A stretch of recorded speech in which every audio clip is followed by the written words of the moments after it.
acara hari ini. Perkenalkan pertama, saya Andrea Yuska. Kebetulan di sini saya sebagai CEO Atensi.co. Atensi.co sendiri lahir tahun ini sebetulnya sekitar awal-awal tahun bulan Maret. Kenapa harus ada Atensi.co? Karena kami sendiri berpikir bahwa kita membutuhkan kita mau jadi apa nih? Jadi trigger gitu ya buat masyarakat. Kita mau memberikan edukasi, ajakan dan juga edukasi literasi tentang penggunaan sosial media terutama. Nah, pada kesempatan hari ini kita mendapat kesempatan yang spesial. Ada kedatangan Bu Dokter Retno, terima kasih karena sudah mau mengisi acara hari ini. Nah, pada kesempatan kali ini kita akan membahas dari sisi psikologinya nih, bagaimana sih kalau kita kemarin tulis di judul di leaflet Dark Side of Social Media gitu ya, for our mental health. Nah, bagaimana sih sosial media ini juga berpengaruh gitu ya buat kesehatan mental kita. Nanti teman-teman di sini bebas bertanya. Kalau belum menemukan apa yang mau ditanyakan, boleh berpikir dulu sambil nanti Bu Retno boleh menjelaskan sedikit materi. Sambil kalau sudah mulai menemukan apa yang mau ditanyakan, nanti boleh langsung ditulis dulu di room chat. Nanti kalau sudah akan dipandu sama rekan saya Mbak Riri untuk kalian boleh bertanya langsung kalau waktunya memang mencukupi. Nah, hari ini cukup spesial. Atensi.co punya kesempatan spesial hari ini. Mohon maaf ya, ini agak rame di belakang karena memang tidak terlalu kondusif tempatnya ternyata di sini. Tadi sepi tapi ternyata tiba-tiba rame. Atensi.co hari ini mau mengajak teman-teman untuk kalau kita belajar tentang kita melihat sosial media itu kan kita siapa sih hari ini yang tidak punya sosial media? Hampir kita semua punya sosial media, betul? Ada dua hal biasa yang kita lakukan. Yang pertama share dan yang kedua apa yang kita terima dari sosial media. Nah, ganti hari ini kita mau belajar apa aja sih yang kira-kira harus kita share atau apa juga sih yang kita terima dari sosial media. Apakah itu semua berpengaruh tentang kesehatan mental kita gitu ya. Daripada berlama-lama langsung saja saya serahkan ke Mbak Riri hari ini untuk memandu jalannya aktivitas hari ini. Silahkan Mbak Riri. Oke, thank you Andrea Yiska. Andrea Yiska ini CEO dari Atensi.co. Iya, ini hari ini rame banget, nggak tahu kenapa. Kayaknya pada semangat ya mau ikutan acara ini karena pesona Bu Retno Pangastuti ini luar biasa gitu ya. Oke, saya Riri Novita akan bersama Anda. Kalian, kita santai aja ya, kalian dan saya aja karena ini semua kita sebaya lah ya, 18 gitu kan umurnya, 19 gitu, nggak ada yang di atas 40 gitu kan. Oke. Ya, dan topik kita kali ini adalah tentang dark side of social media for our mental health. Nah, mungkin kemarin yang sudah pada lihat flyernya dan juga udah terima gitu ya. Selama ini ada pengalaman terkait hal ini, mau share atau apa, nanti boleh. Ya, pembicara kita kali ini nggak seperti biasanya. Kalau biasanya kita itu rame-rame gitu, rombongan sama banyak orang. Kali ini very special. Ini datengin tamu dari Surakarta yang katanya nanti tahun baru bakal hati-hati deh ya kalau berkunjung ke Solo karena infonya nanti kalau mudik bakal dikarantina tuh, makanya nggak usah mudik nih, kita zoom aja gitu kan. Ada Dr. Retno Pangastuti, saya bacakan dulu ya CV-nya karena barusan juga saya minta tadi dikirim karena meskipun saya udah kenal lama sama beliau ini, tapi baru kali ini juga ketemu gitu, setelah nggak tahu deh lama banget kita nggak ketemu gitu. Oke. Saya akan bacakan dulu untuk CV dari Dr. Retno Pangestuti, MPSI, MC, psikolog. Tanggal lahirnya ini nggak usah karena sama-sama muda gitu ya. Yang pasti ulang tahunnya nanti kalau mau ngasih tanggal 15 April. Nama lengkap Retno Pangestuti, statusnya menikah dengan 2 anak. Suaminya Dr. Ambar Mulyono, PhD. Kemudian anaknya bernama Aska dan Arfan, motonya Manjada Wajada. Wow. Pendidikan S1 Psikologi Undip, lulusan terbaik. S2 Magister Profesi Psikologi UGM, lulus cum laude. S3 Doktor Psikologi Unpad, lulus cum laude. Profesinya saat ini adalah Kaprodi Psikologi Islam IAIN Surakarta dan juga founder Rumah Psikologi Surakarta. Yang menarik adalah biasanya orang kan nggak mau tuh nyantumin yang gagal-gagal. Ini dicantumkan pengalaman kegagalan. Yang pertama fail tes UMPTN 2FK UI dan UGM tahun 97, kemudian fail tes PNS tuh Kementerian SDM tahun 2005 dan fail tes dosen psikologi Undip 2009. Oke, itu pengalamannya. Nanti bisa ditanyakan juga nih, kenapa sih dicantumin fail? Nggak malu Ibu, gitu ya. Boleh juga. Saya akan langsung sapa aja Ibu Dr. Retno Pangestuti MC, psikolog yang biasa dipanggil Ibu Eno. Selamat pagi. Semangat pagi. Kan semangat pagi. Selalu semangat ya, berarti kita ya. Selalu semangat pagi, kita meskipun siang harus tetap berasa pagi gitu ya. Benar banget Kak Riri. Ini seru karena pembicara kita memang orangnya terkenal seru. Dari dulu saya berteman sama beliau ini memang seru. Makanya kemarin tuh sebenarnya kita mau reunian ya Bu Eno ya. Benar, jadi reuniannya nggak sendirian, nggak mau kita. Jadi bareng-bareng aja rame-rame di sini sama teman-teman di sini. Oke. Bu Eno, kita akan ngomongin tentang sisi gelap dari sosial media. Nah, kebetulan selama ini kita Atensi Talk itu sudah berapa kali melakukan talk show. Narasumbernya tuh ganti-ganti. Nah, kemarin waktu ngobrol nih kita chat pribadi gitu ya dengan Bu Eno, kita ngobrolin seputar ini kesehatan mental nih gimana gitu. Nah, Atensi Talk belum pernah bahas ini, makanya kami tertarik untuk mengangkat isu itu dan alhamdulillah ini luar biasa. Ada sekitar 130 pendaftar yang masuk di Zoom ini kan 100-an mungkin nanti ya yang bisa gabung atau yang nggak bisa, makanya boleh gabung ke YouTube. Oke deh, kita langsung aja yang pertama, meskipun nggak serius-serius banget, tapi juga kita harus ada semua daging deh hari ini ya kan. Kita akan dengerin dulu presentasi dari Bu Eno terkait materi yang sudah disiapkan. Oke, waktu dipersilahkan untuk Bu Eno, silakan. Baik, terima kasih. Bismillahirrahmanirrahim. Assalamualaikum warahmatullahi wabarakatuh. Semangat siang teman-teman. Tadi masih semangat pagi. Ini ternyata sudah 12.47. Oke, siang. Tapi tetap semangat ya. Kak Riri, kemudian Tante Yiska, dan teman-teman Atensi Talk. Sebelumnya terima kasih banget. Very appreciate saya diundang oleh Atensi Talk untuk berbagi ya. Kita sharing lah sama-sama gitu. Artinya bukan berarti hanya one way dari saya kemudian diterima mentah-mentah oleh para audiens di sini ya. Tapi mungkin kita bisa saling berbagi ya teman-teman ya. Baik, ini juga sebetulnya adalah ajang reuni buat kita gitu ya, buat kami. Saya, Kak Riri, kemudian mungkin di sini ada Om Tebo. Kita sapa dulu Om Tebo dan Kakak Butul Hani ya. Kita dulu tergabung. Mungkin Mas Kris juga ada ya. Kami dulu tergabung di Lembaga Perlindungan Anak Jawa Tengah, betul ya. Dan kemudian Kak Riri ini setahu saya juga aktif sekali di media, masih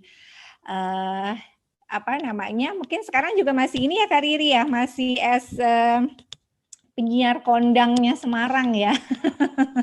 Gitu ya. Atau sudah naik sampai ke station manager sepertinya ya. Jadi terima kasih nih kehormatan tersendiri ya buat saya untuk bisa sharing di sini. Mungkin di sini juga ada mahasiswa yang memang kemarin sempat saya sharing ya flyer kita ini, diskusi kita kali ini, karena mungkin bisa jadi semoga bisa bermanfaat juga untuk para mahasiswa saya ya. Kemudian terkait dengan apa tadi kita ngomongin CV dulu aja ya sebelum masuk ke dark side tentang tema yang berat-beratnya ya. CV iya, jadi memang ingin cuma menyampaikan aja mungkin juga ke adik-adik mahasiswa atau mungkin juga audiens yang lain yang di bawah kita sedikit gitu ya, karena tadi kita nggak boleh ngaku bahwa usia udah 40-an ya, jadi ya udahlah 17 lebih dikit gitu. Nah, bahwa sebenarnya proses keberhasilan itu kan pasti kalau kata pepatah lama adalah dari kegagalan adalah keberhasilan yang tertunda gitu. Jadi kalau misalnya teman-teman mungkin sekarang ngelihatnya oh Prodi atau mungkin founder Rumah Psikologi Surakarta misalnya ya, enak banget udah jadi dosen PNS. Ternyata lewatnya juga itu ya, lewat field juga gitu. Jadi saya percaya bahwa moto itu tadi, siapa yang berusaha sungguh-sungguh kemudian insya Allah akan ada jalannya. Nah itu kelihatan dari berbagai pengalaman kegagalan gitu menurut saya. That's why saya mencantumkan itu ya, Kak Riri dan teman-teman atensi atau audiens yang lain. Baik, kita mau langsung aja bicara tentang dark side of social media ya. Dari panitia mungkin bisa bantu untuk share screen. Iya, oke. Tadi baik, oke. Tadi sempat ya share screen-nya mau dari saya, tapi kayaknya enakan dari panitia aja deh gitu ya, biar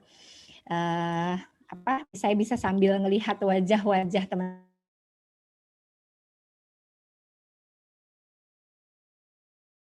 Dark side social media for our mental health ya. Baik, kalau kita lihat di sini teman-teman, slide selanjutnya mungkin kalau kita lihat di sini pemahaman dulu ya. Pertama-tama kita mau ini dulu deh, mau definisikan ulang apa sih yang dimaksud dengan media sosial. Sering teman-teman menyebutnya sosmed ya, padahal mungkin sosmed itu ke bahasa asing ya, sosial media. Tapi kalau kita Indonesia kan, because we are Indonesian, media sosial berarti nyebutnya ya, istilah yang digunakan untuk menggambarkan interaksi antara kelompok atau individu, benar nggak? Dimana biasanya kita seringkali berbagi, bertukar ide, gambar, video, atau banyak lagi hal-hal lain melalui internet.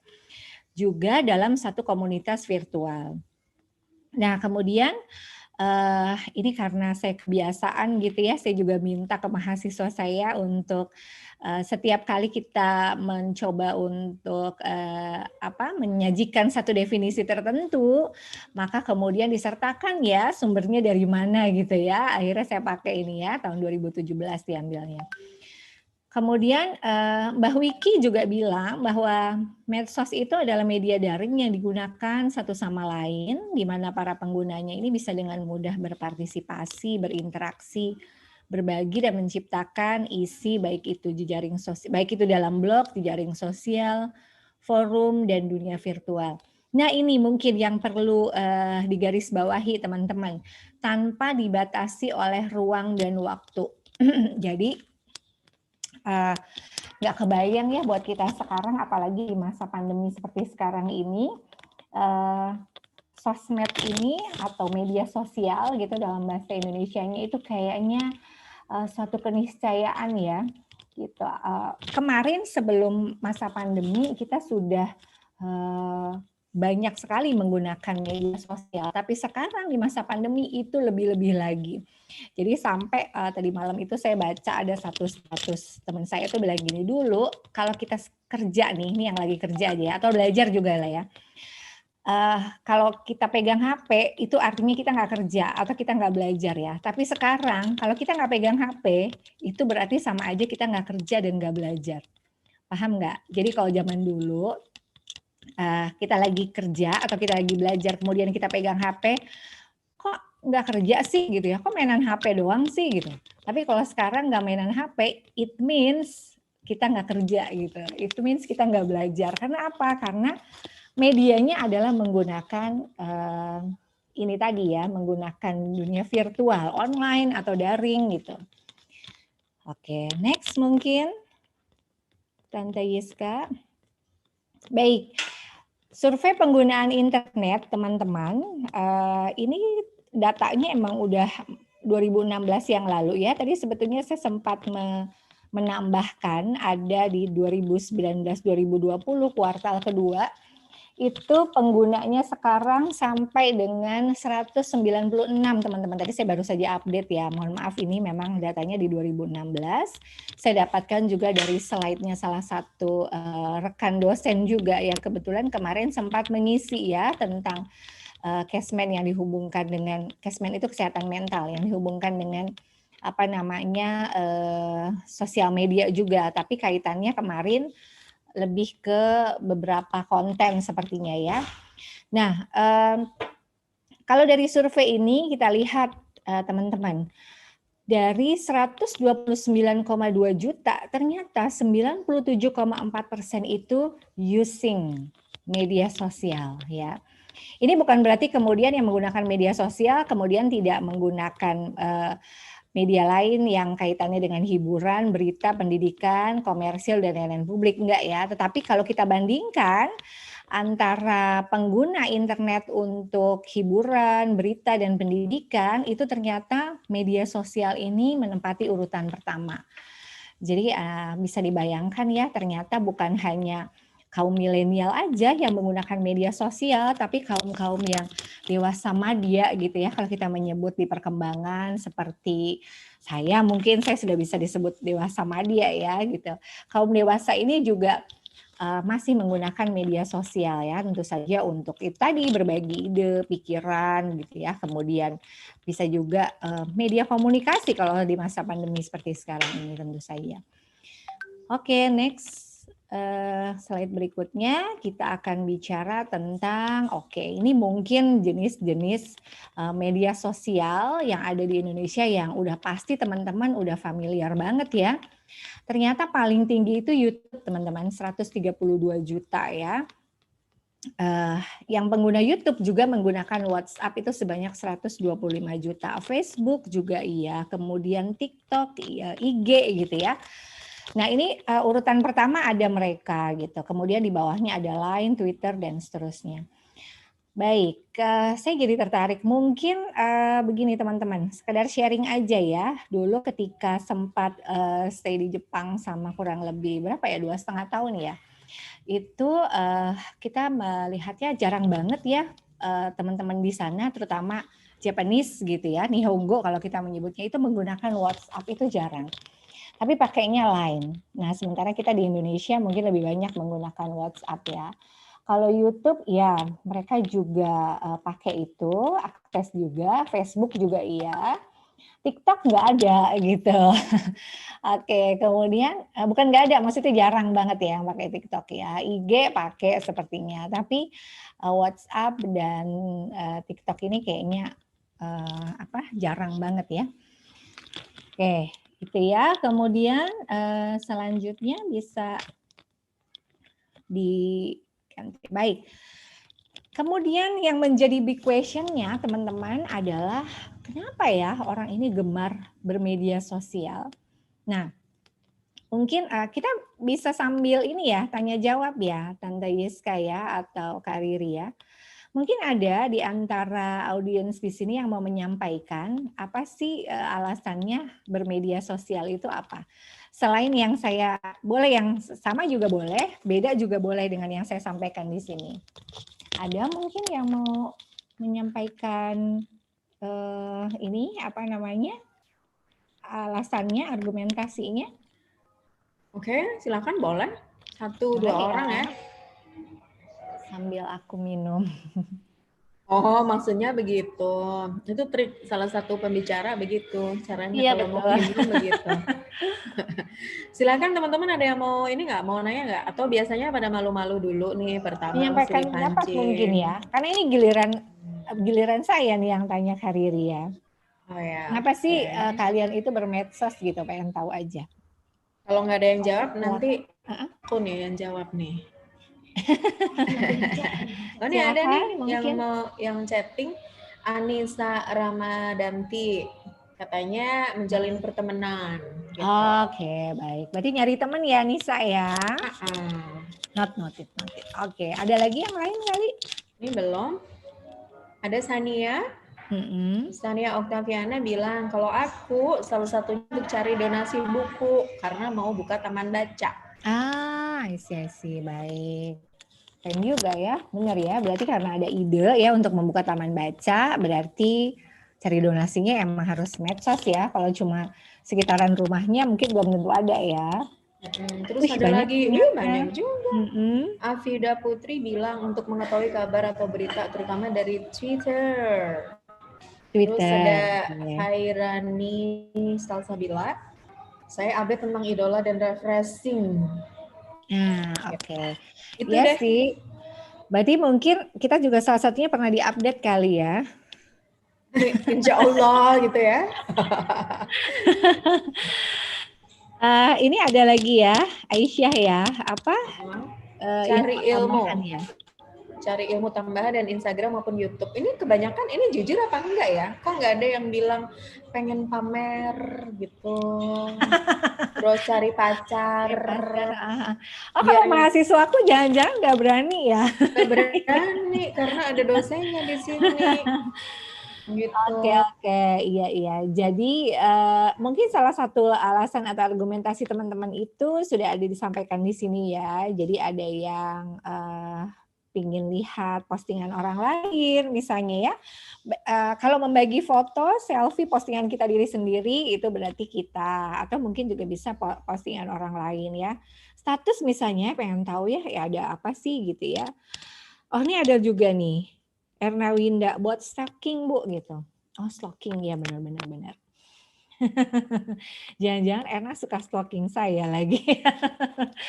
Oke. Kemudian ada juga yang personal branding. Jadi ini artinya kalau branding itu bukan kemudian kita mencoba. Personal branding itu berarti branding untuk diri kita sendiri ya, teman-teman ya. Social climbing, it means bukan berarti kemudian nanjak sosial, tapi ini memang artinya adalah untuk peningkatan gitu. Intinya sih ya, peningkatan dari status sosial juga bisa ya. Kemudian ada ajang menjalin pertemanan tadi udah disampaikan, kemudian membangun jaringan ya teman-teman ya. Terus ada juga mungkin kalau sekarang kan lagi in banget ya teman-teman, ada jualan online ya. Jadi bisa juga mengembangkan toko-toko online. Pastilah ini harus lewat media sosial dong gitu. Ada lagi juga yang alasannya berburu hadiah. Iya, soalnya banyak juga hadiah yang ditawarkan ya. Sumber info, kemudian menonton video, mengikuti tren. Ini salah satunya, dan tadi juga beberapa teman-teman udah menyampaikan alasannya ya. Oke, next. Nah, masih tentang alasan bermedia sosial, teman-teman. Survei yang keren banget ini sebetulnya dan bisa disampaikan di sini ya. Dalam kehidupan nyata, ini kata ahli-ahli psikologi komunikasi, ternyata manusia membicarakan tentang diri sendiri itu sebanyak 30 sampai dengan 40% dari semua pembicaraannya. Gitu. Jadi kebayang ya 40% itu adalah all about ourselves gitu. Jadi tentang apa sih? Tentang ya mungkin ide-ide kita, pemikiran kita, perasaan kita, bucinnya kita, gabutnya kita, mungkin gitu ya. Itu sebanyak 30-40% sendiri gitu. Sementara di medsos, ini lagi yang menarik teman-teman, makanya sampai aku merahin ya. Persentase ini meningkat menjadi 80%. Wow. Jadi isinya 80% itu adalah membicarakan tentang diri sendiri ya. Artinya tuh begini, mungkin kadang-kadang kita sempat sih kita posting ada berita sesuatu gitu ya, berita yang lagi ngehits gitu atau yang update di luar sana. Dan itu juga menjadi representasi dari diri kita sebetulnya ya. Ketika misalnya kita lagi ngomongin tentang drakor A gitu ya, nggak mungkin lah kalau misalnya kita belum pernah tahu tentang drakor itu gitu. Oh, berarti itu masuk di dalam kategori membicarakan tentang diri sendiri ya. Makanya kemudian persentasenya naik sampai dengan 80% gitu. Lewat unggah-unggahan di media sosial. Nah, kemudian teman-teman, alasan ingin memenuhi kebutuhan diri sendiri dan memperoleh pengakuan ini juga saya garis bawahi atau saya buat merah gitu karena ini penekanannya ke sini ya. Jadi kebutuhan untuk memperoleh pengakuan dari orang lain membuat 69% pengguna ini bersedia untuk membagikan kontennya di media sosial. Benar atau enggak ya teman-teman ya? Kayaknya iya deh ya. Kalau kita coba refleksi lagi gitu ke diri kita, Iya juga sih ya gitu. Hari ini aja saya udah posting tentang kegiatan saya dari pagi tadi gitu ya. Saya pakai judul apa tadi pagi itu? Apa ya Kak ya? Tadi kita bikin judul, oh matahari aja malu gitu ya sama kita. Karena lagi pagi dong udah melakukan berbagai kegiatan rumah tangga pastinya ya selain kegiatan akademik. Nah itu bahkan sebelum matahari terbit gitu. Karena matahari hari ini terbitnya di Solo itu jam-jam 7 pagi ya. Nah itu aja udah mencoba membicarakan tentang siapa? Tentang saya pasti ya gitu ya, tentang saya, tentang keluarga saya gitu. Kemudian juga cerita tentang misalkan agenda hari ini gitu ya, ada ujian lisan, ada talk show ini misalnya, ada sinkronisasi data borang, itu ngomongin siapa? Ngomongin agenda saya gitu ya. Jadi itu memang salah satu alasannya adalah untuk memperoleh pengakuan juga gitu bahwa teman-teman nanti kalau misalkan ada yang hubungi saya kemudian belum dibales gitu ya, belum direspon, ini loh karena agenda saya tuh hari ini begini gitu loh maksud saya ya. Jadi ya lagi-lagi itu juga memang membicarakan tentang diri sendiri ya. Oke, next Tante Yiska, Kakak Riri. Baik, kita mulai masuk ke konten yang agak berat ini teman-teman ya, hubungan kepribadian dengan perilaku bermedia sosial. Nah, ada satu jurnal yang saya pernah baca, nanti jurnalnya kalau misalkan memang ada yang tertarik bisa ya kontak gitu ya. Pada tipe-tipe kepribadian. Sebenarnya tipe kepribadian ini banyak ya teman-teman ya. Kalau kita lihat mungkin mahasiswa saya juga beberapa yang hafal ya.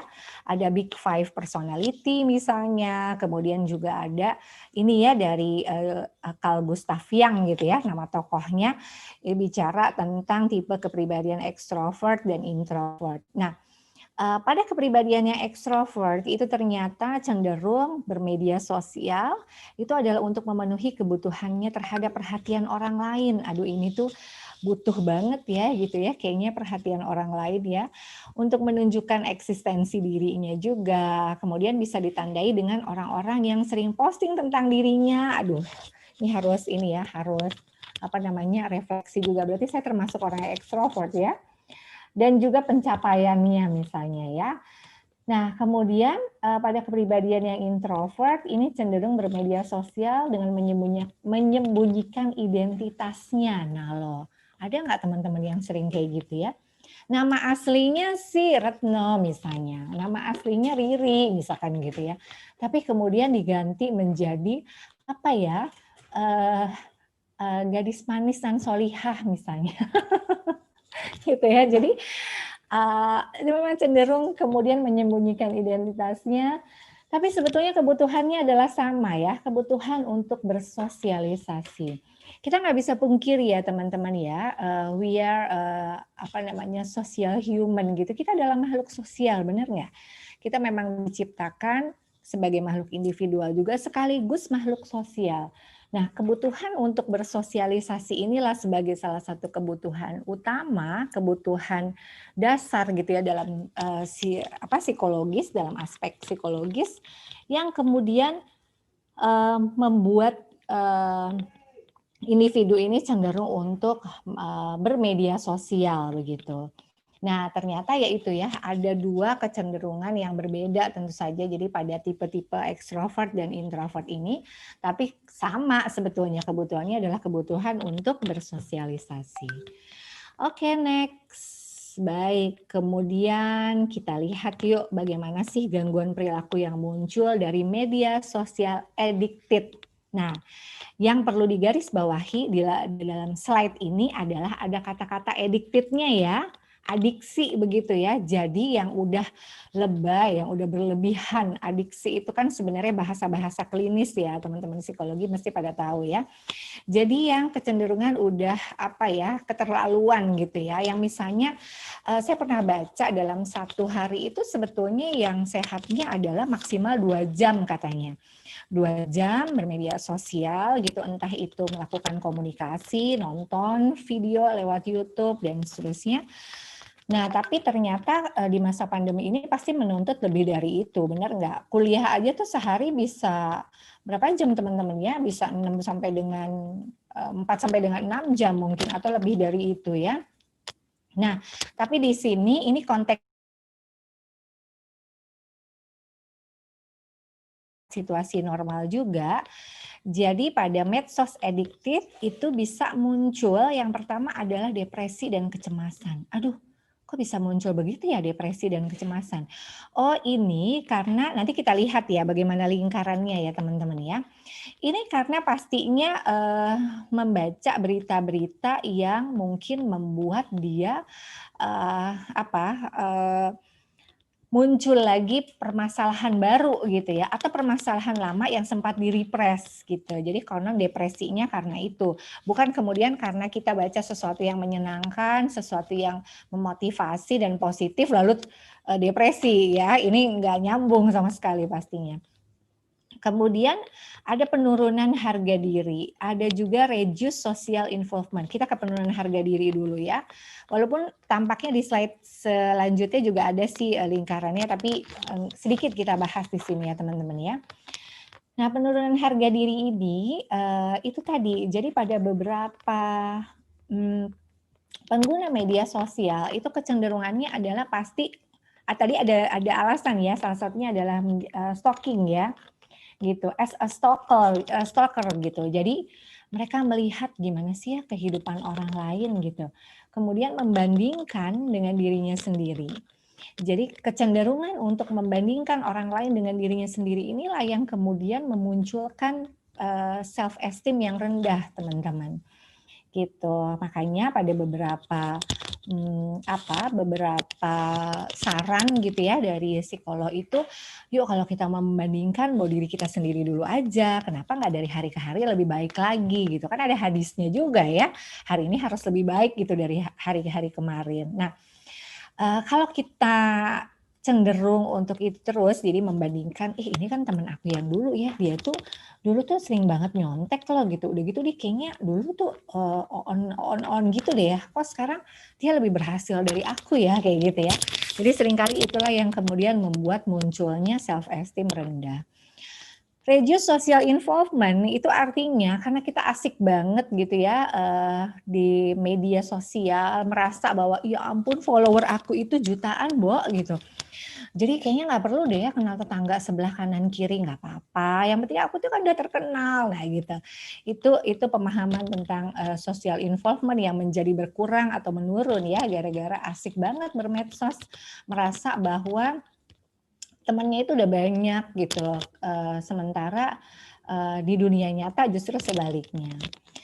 Poor sleep ya, berarti waktu tidur yang kurang ya, tidur yang buruk gitu, kualitas tidur yang buruk. Jelaslah kalau misalkan malam harusnya udah istirahat, ini masih buka TikTok, masih baca di di IG gitu misalkan atau di Facebook. Dan pernah baca juga ya di jurnal biologi bahwa pancaran atau sinar radiasi dari handphone, dari laptop gitu, handphone sih terutama teman-teman ya, itu ternyata benar-benar membuat mata kita itu bermasalah dan kemudian salah satunya juga akan menurunkan hormon yang membuat kita bisa tidur nyenyak gitu. Jadi ya nanti gimana? Nanti akan kita bahas selanjutnya ya. Narsisme itu juga ya, nanti juga akan dibahas tentang bagaimana beberapa gangguan kepribadian yang berkaitan dengan media sosial. Next, silakan. Kariri dan Tante Yiska, kita punya waktu berapa lama lagi? Saya terutama. Aku punya waktu berapa lama lagi nih? Boleh. Masih bisa ya? Masih bisa. Diingetin ya. 15 menit boleh ya? 15 menit boleh. Oke. Baik. Nah, ini lingkaran masalah salah satunya ya. Kemarin sempat juga disampaikan oleh Bu Kurota Ayun ya, kalau nggak salah dalam diskusi kita sempat ya. Jadi ini salah satu masalahnya aja. Media sosial ini kemudian membuat kita membandingkan diri kita secara strata sosial. Sering banget nih begini nih remaja, bener nggak sih? Dia kok punya ini ya, dia kok punya apa sih model baju yang begitu gitu. Atau dia ya Allah handphonenya gonta-ganti gitu. Ya ampun itu glowing banget sih mukanya misalkan. Nah, perbandingan sosial itu kemudian ini tadi ya, apa namanya lingkarannya membuat salah satunya self esteem-nya menurun. Lalu munculnya adalah kecemasan. Aduh ya ampun, berarti kalau misalkan nanti gue reunian gitu, aduh kelihatan banget ya bahwa aku nih nggak glowing. Kemudian apa yang aku pakai misalnya gitu ya. Kemudian apalagi ya, oh iya kok dia kok bisa punya pacar ganteng banget begitu contoh. Nah kemudian yang muncul adalah kecemasan, depresi. Pada beberapa orang, teman-teman, dengan gangguan kepribadian ya, dengan gangguan perilaku tertentu, muncul loh perilaku menyakiti diri sendiri atau orang lain. Kenapa? Ini adalah dampak lebih lanjutnya dari depresi yang berkepanjangan. Gitu ya. Jadi sibuk dengan pikiran-pikirannya sendiri, dengan kecemasannya sendiri, lupa untuk bersosialisasi dengan orang lain dan berbagi perasaannya dengan orang lain, yang muncul adalah kecenderungan menyakiti diri sendiri atau orang lain. Nah, tapi dia tetap aja bermedsos gitu. Lalu muncul lagi masalah itu. Ini makanya disebutnya lingkaran masalah kalau kita nggak bisa menyebut sebagai lingkaran setan ya. Gitu harus ada cuttingnya nih. Di mana nih cuttingnya? Harusnya jangan sampai muncul ke harga diri yang rendah. Benar nggak? Perbandingan sih ya mau nggak mau ya manusiawi dong Bu. Masa sih kita nggak membandingkan sama orang lain? Oke, baik membandingkan. Tapi kemudian apa gitu? What's next? Jangan kemudian membuat lingkaran ini tadi, lingkaran setan lagi. Tapi mungkin sampai dengan how to increase our motive atau motivation gitu ya. Bagaimana kemudian meningkatkan motivasi kita. Oh, dia kok bisa sukses ya kuliah di psikologi Islam gitu. Apa sih tipsnya gitu ya? Mungkin bisa kontak ke yang bersangkutan. Saya juga pernah ya waktu itu sempat membandingkan ada kalau Kariri mungkin sempat kenal nggak ya, ada salah satu teman di psikologi, Om Tebo mungkin tahu ya, ada misalnya beberapa teman kita gitu ya yang kayaknya nih udah sukses banget ya di karirnya mereka gitu. Tapi terus saya lihat, wih anak-anaknya juga loh berprestasi banget gitu, keren sekali. Nah daripada alih-alih kemudian saya membandingkan gitu, kenapa ya? Kok anak-anak saya yang bahkan udah pernah sekolah di Jepang nggak bisa sesukses itu ya misalnya gitu ya. Saya akhirnya menghubungi teman saya ini. Kemudian saya hello, kemudian cerita, gimana sih tipsnya gitu, kok bisa ya anaknya keren banget ya padahal homeschooling gitu. Nah itu loh homeschooling itu saya tertarik waktu itu. Terus pengen juga nih sebenarnya homeschooling buat anak-anak karena ngerasa bahwa sistem pendidikan itu ini dan seterusnya ya. Jadi sempat yang saya lakukan adalah saya kontak kemudian mengakui bahwa saya mengagumi gitu ya achievement-nya dia dan minta tipsnya gitu seperti apa. Ya, itu mungkin kita next lagi. Kita ganti ke slide yang lanjut. Oh, siap. Pernah ngelihat begini teman-teman? Atau pernah melakukan ini? Mau minta tanggapannya dulu ya? Pernah nggak sih? Silakan, ada yang mau berpendapat. Jadi kayak gini ya, selfie gitu ya. Selfie dong ya. Itu di belakangnya juga kan pemandangannya emang oke banget ya, menandakan bahwa aduh gue lagi di luar negeri gitu. Ya. Terus kemudian ini tanggapan ini yang sebelah kirinya itu loh maksudnya. Tanggapan yang sebelah kiri itu yang biasa wae, poong, gak usah lebay gitu. Please deh jangan lebay gitu. Maksud saya pernah gak sih kita tuh emang bener ini this is the real us gitu. This is the real me. Pernah juga kayak gitu. Tapi terus kemudian ada yang nanggapin, ya Allah lu lebay banget sih gitu. Oke, jadi mungkin kalaupun misalkan ada yang pernah, bisa jadi ada yang menyampaikan. Nah, itu dia. Pernah, tapi bisa juga ada yang tidak menyampaikan dalam komentar ya, seperti tadi Sania bilang di sini ya. Jadi kita mungkin ngelihat status temen gitu ya, postingan temen, kemudian ini lebay banget sih gitu, ke situ mah udah pernah kali gitu. Gitu ya. Jadi bisa juga disampaikan dalam komentar, tapi bisa juga Iya, oke. Bisa juga enggak gitu. Ini juga ada yang bilang pernah padahal sama follower yang tidak kenal. Oh gitu. Iya, iya, iya, iya. Iya ya, ada juga yang begitu. Kemudian kira-kira kalau kayak begini nih tipe-tipe apa namanya, apakah masuk gangguan kepribadian atau enggak ya? Itu yang akan kita bahas di slide selanjutnya. Silakan.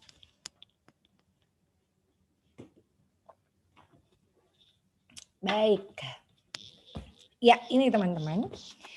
Jadi, kalau kita mencoba untuk, ini agak berteori sedikit ya teman-teman ya.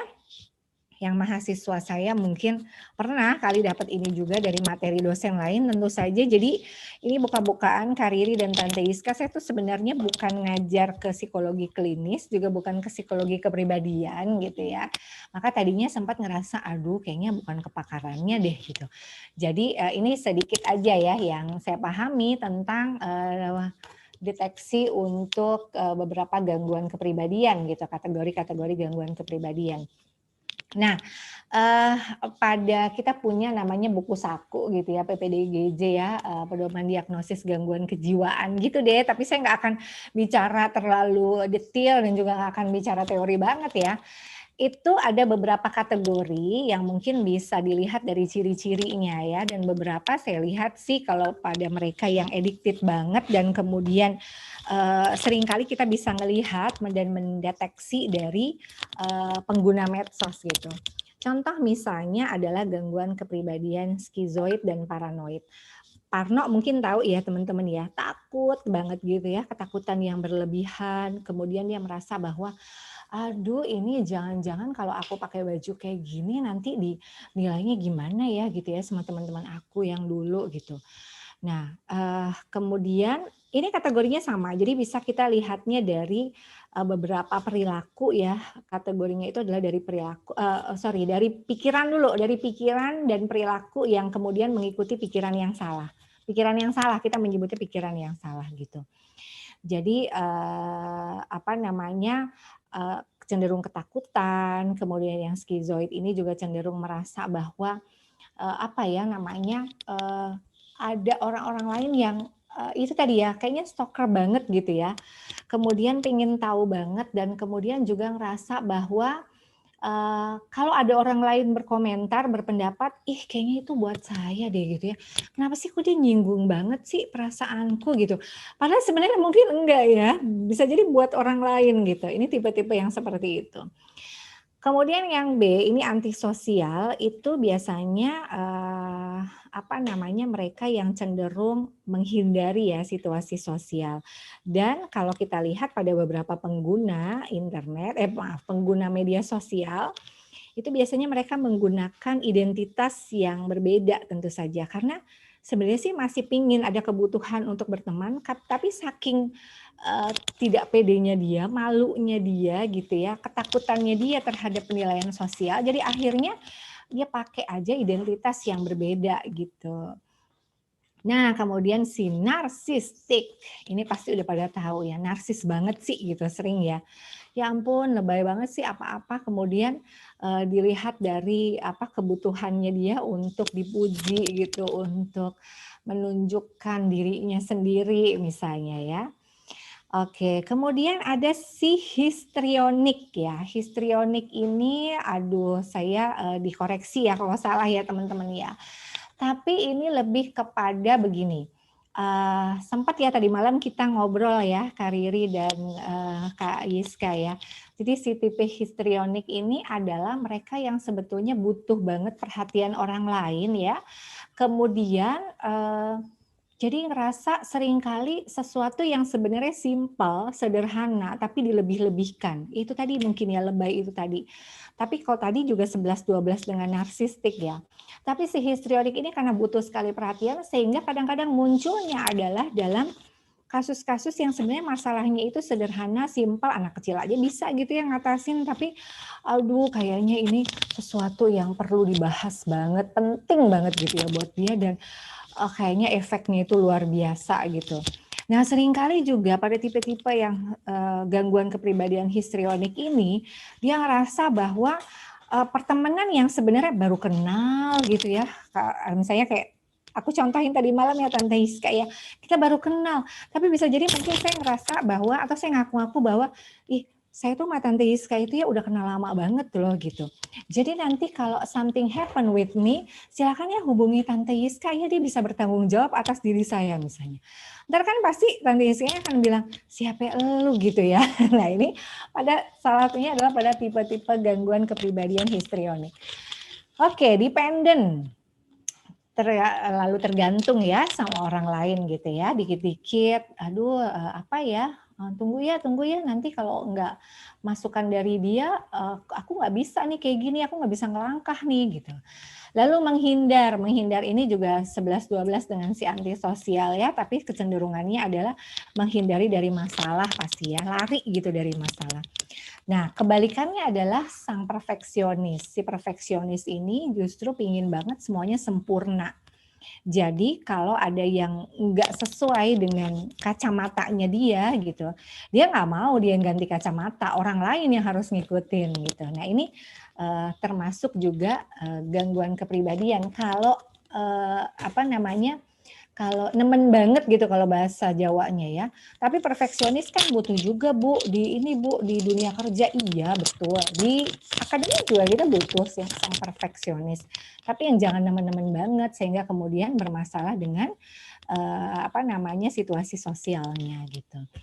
Oke, kemudian saya sedikit menyampaikan tentang ada aplikasi deteksi gangguan mental yang terus terang, honestly gitu ya. Saya belum pernah pakai teman-teman, belum pernah pakai ya. Tapi kemudian hasil browsingan saya adalah katanya ada Dailyo, ada My Diagnostic, Viasa, dan Relief. Nanti boleh kalau teman-teman mau coba browsing gitu ya tentang ini. Ini aplikasi tentu saja, kemudian intinya sih sebetulnya aplikasi ini menyampaikan atau kita bisa menyampaikan apa perasaan kita, kemudian kecemasan kita, masalah kita gitu ya. Yang saya nggak tahu bagaimana kemudian mekanisme untuk mencoba menyelesaikan problem solvingnya gitu, menyelesaikan masalahnya itu seperti apa. Apakah kemudian psikolognya ini membaca satu persatu kemudian memberikan feedback dan seterusnya. Nanti mungkin teman-teman bisa nyoba aja gitu ya. Baik, next. Slide selanjutnya, silakan Tante Iska atau Kakak Riri. Iya, ini tampaknya ada gangguan. Oke, oh baik, sudah? Ya. Sudah ya. Nah sekarang kita kemudian bicara how-nya ya, bagaimana sih untuk bisa kita tetap butuh, medsos itu butuh. Aduh kalau nggak pakai medsos itu serasa dunia ini sepi banget gitu ya, teraliensi gitu kata bahasanya ya. Jadi kayaknya kita tuh kayak bukan kita gitu, katanya ada yang sampai bilang ya, Bu saya tuh kalau nggak bermedsos itu bukan saya banget ya, Bu, bukan gue banget gitu. Nah sekarang gimana supaya tetap gitu ya, tetap kemudian bermedsos ini juga iya, tapi sehat mental juga iya gitu teman-teman. Kita lihat dulu yuk dari kualitas dan kuantitasnya ya. Kalau dari kuantitas, frekuensinya, kita mau lihat lagi nih.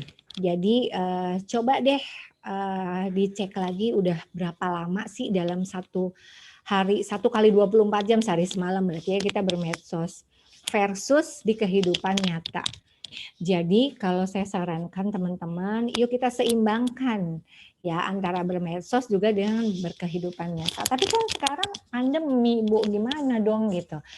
Iya, kan bisa tetap 3M itu ya gitu ya, pakai masker, jaga jarak dan seterusnya. Atau sekedar gini aja teman-teman, ngelihat keluar, kemudian membaca alam misalnya gitu ya. Nggak melulu ya ampun ini mata mantengin HP melulu gitu. Nah, kemudian itu dari segi kuantitas yang tadi saya sampaikan juga. Jadi sebetulnya sehatnya itu sih adalah durasinya maksimal 2 jam ya dalam 1 kali 24 jam. Maksimalnya sih katanya 2 jam. Tapi oke lah kalaupun misalnya kita harus lebih dari itu, kita berempati juga yuk dengan mata kita gitu. Nggak terus-menerus menatap tapi sesekali ngeliat yang hijau-hijau di depan gitu ya. Gitu. Kemudian juga sambil menggerakkan badan kita juga biar nggak kaku-kaku ya.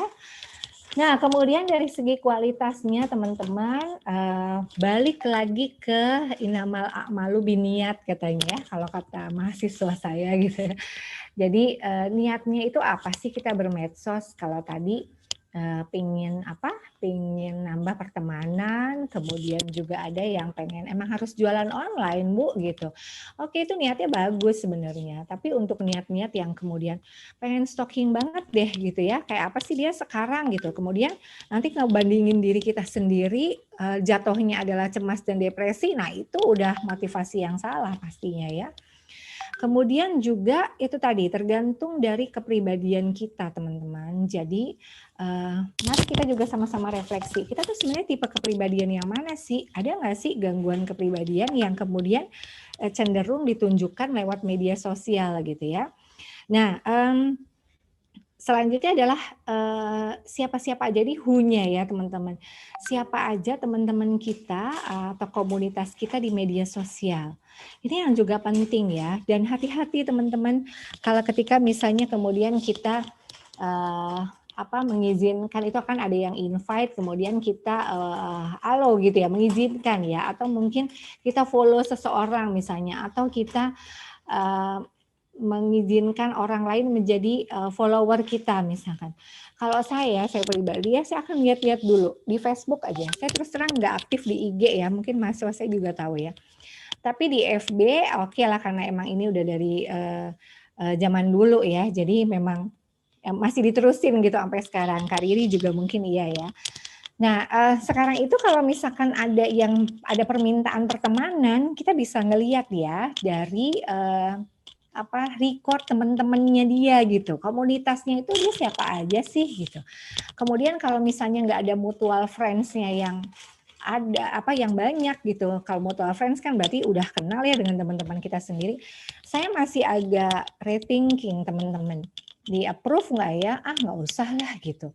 Soalnya khawatir apalagi kalau misalnya punten nih dari luar negeri yang nggak jelas gitu ya, pakainya juga fotonya belum tentu ya foto aslinya dia gitu sebenarnya.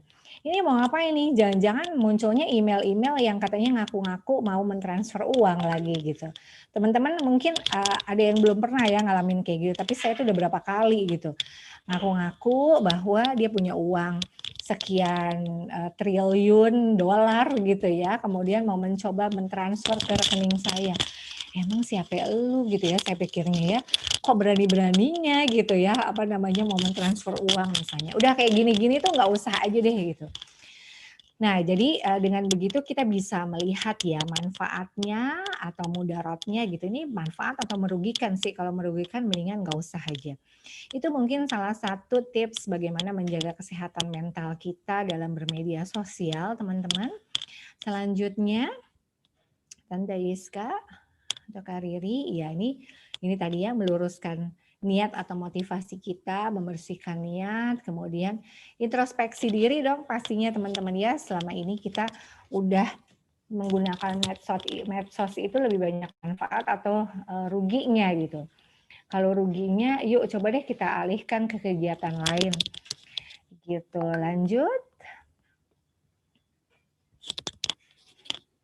Iya, ini sekalian promo nih, numpang promo Kakak Riri dan Tante Yiska dari teman-teman atensi juga, dan mungkin ada mahasiswa atau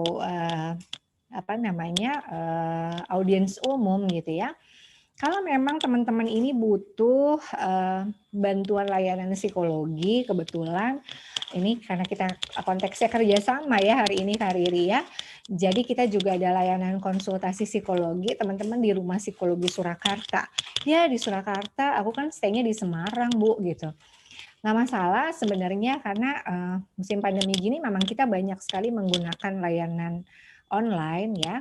Jadi boleh konsultasi anak, individu. Ini juga ada beberapa cara mungkin mengatasi fobia, insomnia, dan seterusnya. Ada juga psikotes yang biasanya kita adakan juga, cuma mungkin lebih banyak ke offline-nya ya kalau psikotes ini ya. Kemudian kita ada program teman-teman Jumat Berkah, ini gratis konsultasi ya, tapi memang terbatas dulu 5 pendaftar pertama. juga ada diskon untuk psikotes ya. Jadi silakan kalau teman-teman mungkin ada yang ngerasa kok udah mulai depresi ya, udah pengennya nyakitin diri sendiri gitu. Karena kemarin beberapa klien yang pernah ditangani juga kasusnya begitu. Kasusnya itu mulainya dari situ, percaya nggak percaya, believe it or not ya. Jadi mulainya dari dia ngerasa bahwa dia dibandingkan di rumah, dia dibandingkan dengan kakak adiknya, kemudian dia bermedsos itu juga merasa dia sendiri yang merasa membandingkan diri dia dengan teman-temannya yang kayaknya kok saya itu kok nothing banget ya gitu. Jadi sampai muncul perasaan, kadang-kadang pengen muncul Bu perasaan aduh gimana ya, apa diudahin aja ya, udah capek banget gitu. Nah ini kan luar biasa ya efeknya medsos ya. Oke gitu ya, jadi silakan kalau teman-teman butuh nanti bisa dilihat di slide-nya, itu ada nomor-nomor telepon yang bisa dihubungi. Next kakak, kayaknya udah terakhir ini ya. Oke, terima kasih. Arigato gozaimashita. Mungkin any question silakan kita diskusi dulu aja. Oke, thank you Ibu Eno, dan silakan buat kalian yang mau bertanya, bisa jadi ya tadi yang sudah disampaikan Bu Eno masih ada beberapa yang wah kelewat nih belum dibahas, atau kalian punya pertanyaan apa, punya pengalaman gitu terkait media sosial. Nah, ini silahkan ya, boleh. Oh, aku lupa ya, belum nyalain video. Pantesan ada yang tanda-tanda gitu. Yang mau nanya boleh raise hand, boleh lambaikan tangan, bukan tanda menyerah, tapi tanda eksistensi Anda di sini gitu ya. Tapi ini udah banyak yang ada di chatting.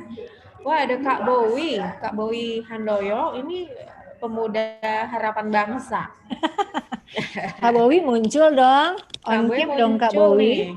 Ini Kak Bowie Handoyo itu teman kami ya, teman kami waktu bekerja di Lembaga Perlindungan Anak. Jadi zaman-zaman dulu itu kami berempat. Di sini ada Mbak Utari juga dari Solo, tapi izin live tadi katanya jam 13.30.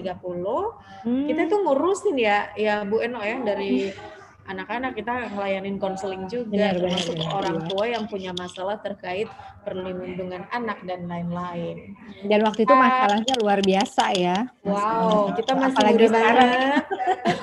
Kita masih muda banget dan kita diajarin gitu ya untuk ngurusin. Sampai kita pernah nggak pede ya Bu Eno ya waktu itu. Iya, Kita kan pendampingan. Belum pendampingan orang tua, tapi kita sama-sama belum menikah. Terus gimana? Emang kita bakal dipercaya gitu untuk ngasih tahu orang tua tentang perlindungan anak ini gimana? Lalu Tengku Usbe bilang untuk berempati sama orang yang sakit patah tulang, kita tidak perlu harus patah tulang gitu kan. Nah, yang penting caranya bagaimana, how to say-nya gimana gitu.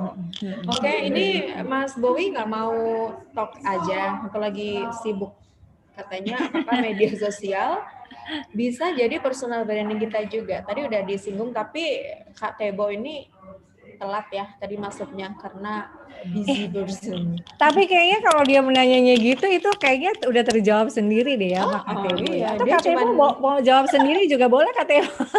Cuman ngetes aja. Yang lain boleh deh ikutan gabung, yuk ngobrol aja. Kita jangan berdua aja gitu. Yang lain boleh. Yang mau ngobrol siapa nih? Boleh raise hand. Siapa? Ini silahkan yang mau gabung sama kami.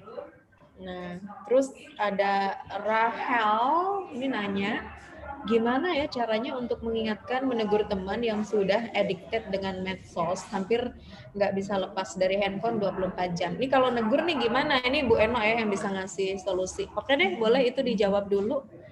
Aku jawab dulu ya, berarti satu-satu gitu ya Kak Riri ya. Oke. Iya, baik. Kalau cara yang paling efektif sih sebenarnya memang dari diri sendiri ya. Maksudnya ya harusnya sih dia bisa sadar sendiri gitu. Dan biasanya juga dari diri sendiri itu, aduh jangan sampai nunggu sampai ditegur sama yang di atas gitu ya.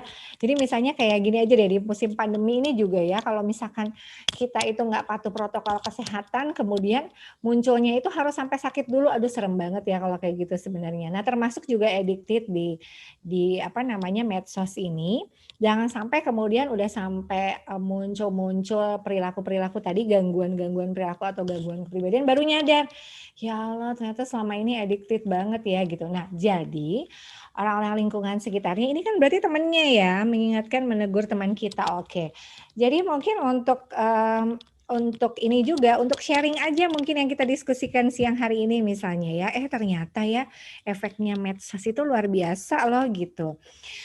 Nah, sebelum itu mungkin bisa cari tahu dulu ya alasan dia ngapain sih 24 jam. Berarti nggak tidur ya? Oh, hampir nggak lepas dari HP-nya 24 jam, hanya off kalau dia tidur. Kalau gitu dia suruh tidur aja 12 jam ya. Ya enggak ya. Jadi maksudnya gini, mungkin bisa dicari tahu dulu ya. Sebenarnya apa sih niatnya dia atau motivasi dia, tadi balik lagi ke situ. Ngapain sih dia gitu ya harus apa namanya turn on banget, turn on atau turn in ya dengan HP-nya dia gitu. Kalau misalnya ternyata dia memang harus dagang, jualan online, ya memang mau nggak mau memang dia harus update terus ya gitu dengan dagangannya. Tapi kalaupun misalkan memang itu juga satu kebutuhan, ingatkan juga ya akan kesehatan matanya dia gitu. Kemudian itu juga berpengaruh. Oh ya, selain kesehatan mata juga ternyata berpengaruh terhadap sistem syaraf, teman-teman. Jadi sudah pernah ada apa namanya? Kalau saya tuh cenderungnya kalau misalkan ada orang yang sharing di WA group gitu, itu harus cari tahu nih sumber aslinya. Ini beneran nggak sih kayak gini? Atau nanya dengan orang yang memang ahlinya gitu. Misalnya ada yang pernah sih bagikan di medsos bahwa ternyata radiasi HP itu bisa membuat seseorang itu menjadi stres dalam tanda kutip ya. Maksudnya orang-orang yang apa namanya? Yang kemudian tidak terkendali atau pelupa, kemudian misalkan muncul kayak gitu penyakit-penyakit syaraf gitu katanya. Nah akhirnya saya tanya langsung memang, kebetulan ada teman yang neurolog juga gitu ya. Terus apa iya sih sampai ke situnya? Iya kalau memang itu radiasinya udah luar biasa gitu. Jadi makanya kemudian muncul maksimal 2 jam itu ternyata adalah waktu yang ya masih cukup aman sih sebenarnya, 2 jam aja juga udah lama gitu ya menurut beliaunya. Jadi mungkin bisa diingatkan ya tentang plus minusnya, terutama minusnya, weakness-nya, kemudian juga ancamannya dari perilaku addicted medsos itu. Gitu mungkin Kak Riri. Ini ada teman kita juga yang jauh banget dari Kalimantan, Mas Sambodo. Sambodo hadir. Iya. Dulu bagian keuangan ya, di keuangan benar. di Lembaga Perlindungan Anak ya. Mana dong on cam-nya ya Allah. Itu kelihatan lagi perjalanan dinas katanya. Perjalanan dinas kemana ya Om Sambodo? Bisa di offin? Bisa di onin ininya? Bisa di onin kameranya? Suaranya ya minimal suara deh. Suaranya boleh ya yang Sambodo? Sudah. Kok ketawa ketiwi ini Om Kris, apa kabar? Apa kabar Om Kris? Masya Allah, sehat ya. Sekarang kerja di mana sih? Di dinas apa gitu? Kayaknya ini tidak terdengar. PNS Jati deh ya. Iya, ini soalnya di Kalimantan, di Barito. Mungkin jauh banget Barito ya. Barito yang sungai-sungai itu kan ya? Iya kan, ada betul, sungai kan? Barito, tapi juga ada daerah Barito kalau nggak salah ya. Ya sudah, oke deh kita kasih kesempatan beliau untuk melanjutkan perjalanan. Terima kasih ya Om Kris, Ade, ini sudah hadir. Itulah teman-teman, ini bukan masalah lokal lokal. Ya, ini jadi ajang reunian juga ya. Sorry to say ya buat yang lainnya nggak apa-apa ya. Nanti mungkin malah ada yang kemudian kepo ya, apaan sih Lembaga Perlindungan Anak gitu ya. Terutama mahasiswaku mungkin ya, apaan sih gitu Lembaga Perlindungan Anak masih eksis kan ya Kak Riri ya? Masih. Masih ya. Ya, ini ada yang nggak mau disebutkan namanya, katanya. Ini mau nanya gimana cara untuk istirahat dari sosmed di saat kita sibuk akan pekerjaan atau kuliah. Terus gimana mengatasi kepanikan di masa pandemi? Apa butuh konsultasi dengan ahlinya gitu, Ibu Eno? Bisa tolong dikasih solusi? Oh iya ya, yang mana ya? Ini private, dia setting Oh, private ke saya gitu. Mungkin oke bisa oke oke dikasih tahu. baik. Introvert mungkin ya, karena Iya nggak ya mau ya, jadi kelihatan inget ya. ya tadi ya ketika kita ngomongin tipe kepribadian ya introvert nggak apa-apa nggak apa-apa. Gimana boleh diulang nggak pertanyaannya karena mungkin nggak di sharing di sini ya. Kak Riri gimana? Oke, Sorry Kak Riri. ini cara, kalau tadi kan cara temen ngasih tahu temen Mengingatkan teman. gitu kan. Nah, kalau sekarang lebih ke pribadinya sendiri. Mm-mm. Mungkin nggak dengan kalau kalau kita mau makan gitu ya, minum obat kan ada timer nih, misalnya Ya. nanti jam 13 harus minum obat, terus kita ada alarm gitu dan lain-lain. Itu bisa nggak, Bu Eno? Terus yang selanjutnya adalah panik di masa pandemi, karena banyak ya kemarin kasus selama pandemi itu mau orang tua, anak semua panik gitu. Ini gimana? Aku Satu, aja panik Kak karena Riri. panik karena harus di rumah nemenin anak, terus panik karena gaptek gitu kan. Ini kan pusing banget nih, gaptek gimana caranya gitu. Benar. Nah, apakah sampai perlu konsultasi dengan ahlinya atau gimana, Bu Eno? Oke, aku jawab dulu yang pertama ya. Kayaknya perlu juga ya teman-teman ya. Ini terus terang juga salah satu cara untuk menterapi diri sendiri gitu ya. Karena kemarin sempat sih juga, aduh ini kok kayaknya mata udah berasa ini gitu. Kalau ini dianalogikan dengan permasalahanku sendiri ya. Jadi saya pun juga pernah merasakan kayak gitu. Kayaknya harus bikin ini nih ya, schedule kapan sih kita harus bermedsos misalnya. Sempat kayak gitu, jadi kemudian sempat juga menyampaikan di status waktu itu ya, mohon maaf ya saya aktif dari jam sekian sampai jam sekian misalnya ya. Karena apa? We need privacy. Benar nggak sih Kak Riri dan teman-teman sekalian? Kita tuh perlu privacy. Dan privacy itu kadang-kadang kita tidak dapatkan dari medsos. Ya, jadi rasa kemudian kalau di kita ini lagi kemudian in juga ada mindful gitu ya, bagaimana kemudian kita bisa mindfulness dengan diri kita sendiri, dan itu menurut saya pribadi tidak didapatkan dengan bermedsos. Mana ada sih gitu ya kita berefleksi itu sambil baca status orang lain, yang ada tuh malah kok dia kayak gini sih gitu ya, baru-baru bisa refleksi ya terhadap diri sendiri, bisa mengevaluasi gitu diri kita kalau misalnya kita masih itu tune in tadi itu dengan medsos. Jadi kadang-kadang kita butuh privacy untuk diri kita sendiri, kita butuh self talk dengan diri kita sendiri gitu ya terkait dengan beberapa masalah. Karena metode self talk ini juga dari beberapa penelitian itu juga ampuh juga ya gitu. Kita berbicara pada diri kita sendiri, mensugesti diri kita sendiri, mengafirmasi positif diri kita sendiri, dan itu butuh waktu gitu. Itu butuh privacy yang mungkin tidak harus kita selalu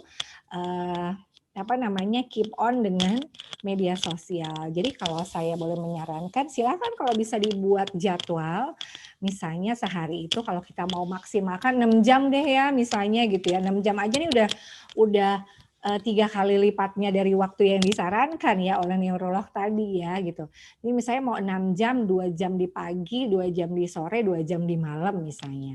Itu juga bisa. Nah, malam ketika kita mau tidur itu sih sebenarnya betternya adalah nggak kemudian terhubung lagi dengan itu ya, karena kita butuh sekali mengaktifkan kondisi kita berada di kondisi beta ya, jadi butuh ketenangan untuk bisa tidur gitu, untuk bisa refleksi diri ya, untuk itu tadi juga self talk misalnya kalau kita punya masalah, kemudian kita juga mensugesti diri kita sendiri sebelum minta tolong ke orang lain misalnya. Nah itu perlu sekali teman-teman, kita punya privacy yang tidak harus selalu didapatkan dari medsos, dan itu salah satu sarannya adalah kita atur aja ya schedule gitu untuk itu. Ya bahkan tadi obat aja juga harus diatur ya, sehari hanya 3 kali gitu. Kenapa enggak medsos juga bisa kita atur jadwalnya. Itu. Kemudian panik ya, kategori panik itu sebetulnya adalah ini ada 2 versi sebetulnya ya Kak Riri ya. Ada panik yang bahasa gaul sehari-hari gitu. Panik itu berarti kita dalam situasi yang nggak tahu harus ngapain gitu. Kemudian berbagai info itu masuk, sementara kita nothing to do juga gitu karena kita nggak ngerti harus bagaimana. Nah itu mungkin yang panik yang yang dimaknai oleh teman-teman kita sekarang ini ya. Harus bagaimana? Yang pertama kalau menurut saya kalau situasinya masih bisa dikendalikan, yuk kita cari informasi yang benarnya seperti apa. Ya enggak, misalkan semua orang pasti panik lah dalam situasi pandemi ini. Saya termasuk salah satunya waktu itu. Dan kemudian banyak sekali info yang simpang siur, berita-berita hoax misalnya, itu yang menambah kita makin panik gitu. Sehingga mungkin bisa salah satunya adalah pertama mencari dulu ya info benarnya itu seperti apa. Kayak saya ini sekarang berusaha juga untuk nggak cuma baca dari WAG, tapi cari yuk sumbernya di mana gitu. Teman-teman mahasiswa juga udah saya ajarin ya teman-teman ya, bahwa kalau misalkan ada berita tentang suatu, yuk kita browsing, boleh buka aja simbah Google itu nggak apa-apa gitu, tapi kemudian browsingnya berita benarnya seperti apa. Kemudian juga sumber-sumber web yang bisa dipercaya misalnya, itu bisa mengurangi kepanikan kita ya, kalau kita tahu bahwa itu adalah sumber yang jelas gitu. Kemudian tanya ahlinya pastinya ya, jadi kalau misalkan saya mau tanya misalkan tentang ciri-ciri COVID-19 yang 1000 wajah ini, mungkin dong saya tanyanya misalnya sama ahli akuntansi gitu. Tentu saja mungkin saya perlu ya tanya juga ke dokter gitu, hubungi dokter juga. Sekarang udah banyak banget ya aplikasi yang misalnya mungkin kalau boleh nyebut merek ya ada Halodoc, ada apalagi ya misalnya gitu bisa konsultasi lewat online misalkan, atau kalau ada teman-teman yang kerja di di bidang itu gitu ya, sebagai tenaga kesehatan bisa kita tanya lebih lanjut gitu. Terus panik gaptek juga ya pastinya kita juga harus cari info ya teman-teman ya. Gimana sih dulu saya juga nggak pernah, kita semua mungkin nggak pernah terbayangkan akan menggunakan media Zoom ini. Bener nggak? Dulu Zoom itu yang aku tahu malah istilah untuk Zoom itu apaan sih? Zombie yang kita tahu kali ya, Hari Ria, Om Tebo ya zombie gitu. Oh sekarang Zoom-Zooman sih anak-anakku tuh taunya gitu ya. Bunda mau Zoom-Zooman ya gitu ya. Jadi zaman kita dulu, apalagi ya usia segitu nggak akan tahu ya. Jadi kita semua itu dihadapkan pada situasi yang sama, penuh kepanikan gitu. Yang berbeda adalah respon kita terhadap stresor yang sama. Jadi stresornya itu sama, situasi pandemi COVID-19 ini gitu. Tapi bagaimana kita meresponnya itu depend on our mental health pastinya ya. Ada yang tetap sehat secara mental, ada yang memang perlu butuh bantuan. Nah, kategori panik yang kemudian udah sampai dengan membuat kita depresi, kemudian juga nggak ada yang bisa dilakukan gitu ya. Terus kemudian juga justru membuat keadaan semakin parah, semakin membuat orang lain juga panik misalnya. Itu yang kategorinya bisa membutuhkan bantuan ahli ya, psikolog atau mungkin juga layanan konselor misalnya layanan-layanan konseling gitu. Jadi silakan teman-teman kalau ini yang pasti bisa menilai adalah diri sendiri ya. Masih bisa ngatasin nggak sih gitu. Kalau enggak, oke deh kita coba ya bantuan ahlinya gitu. Gitu mungkin Kak Riri. Oke. Dan tadi udah di share ya, nanti bisa hubungin Biro Psikologi Surakarta. Kita akan bagi juga nanti materi dari Bu Eno. Jadi teman-teman yang ini beberapa private japri ke saya, nih banyak juga ya introvert ya. Pertanyaan yang terlalu khusus nanti bisa langsung tanya ke Biro Psikologi Surakarta. Lagi materinya ada kontak personnya dan langsung ke sana. Oke deh, biar Bu Eno minum-minum dulu. Kita juga sama-sama happy. Yang nanya, Raisen sabar dulu. Kita mau quiz dulu ya, biar seru. Kita mau quiz dulu dan ini sudah ada Tante Yiska yang sudah siap untuk ngebawain quiznya. Oke, silahkan. Ini kenapa dari tadi saya dipanggil Tante ya? Sama sana sini dipanggil Tante. Oke. Ini ada sedikit quiz buat kita semua, tapi modelnya ini siapa cepat dia dapat gitu ya.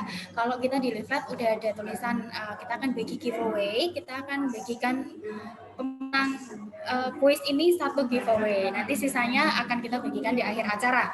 Nah, boleh diperhatikan di sini kita akan main di quizzes.com. Bagi teman-teman silahkan langsung buka internet masing-masing untuk buka di joinmyquizzes.com, lalu segera masukkan kode nomor yang sudah ada di layar 201005. Nah, ini terbatas hanya untuk 25 yang masuk pertama kali. Jadi teman-teman ini cepet-cepetan nih ya. Siapa cepat dia dapat. Langsung aja join di joinmyquizzes.com. Terus masukkan angkanya 201005. Hanya diambil satu pemenang aja untuk nanti kita berikan hadiah voucher giveaway. Oke, sudah masuk satu, hanya 25 aja ya. Giveaway sebesar Rp25.000 berupa e-voucher. Oke, sudah 3. Kita tunggu sampai 25 ya, atau saya hitung aja nih ya. Jadi siapa cepat dia dapat. Sudah, teman-teman boleh pakai nama asli. Kalau namanya nama samaran kayak yang tadi disampaikan sama Bu Eno itu nanti kita gagal ya. Silakan teman-teman pakai nama asli, masuk di joinmyquizzes.com, masukin nomornya 201005. Sudah 18, berarti masih ada sekitar 7 orang lagi bisa masuk. Selebihnya ya mohon maaf. Akan diambil satu pemenang untuk nanti mendapatkan voucher giveaway berupa e-money sebesar Rp25.000. Teman-teman yang sudah menyimak acara ini dari awal sampai akhir pasti bisa menjawab pertanyaannya. Tidak banyak pertanyaannya, hanya 3, tapi kita ambil yang tercepat. Jadi dalam bermain harus gunakan jari dan juga ingatan yang maksimal untuk menjawab pertanyaan. Siapa cepat dia dapat. Oke, tersisa satu lagi. Sudah tidak ada. Oke, sudah 25. Kita mulai dari sekarang.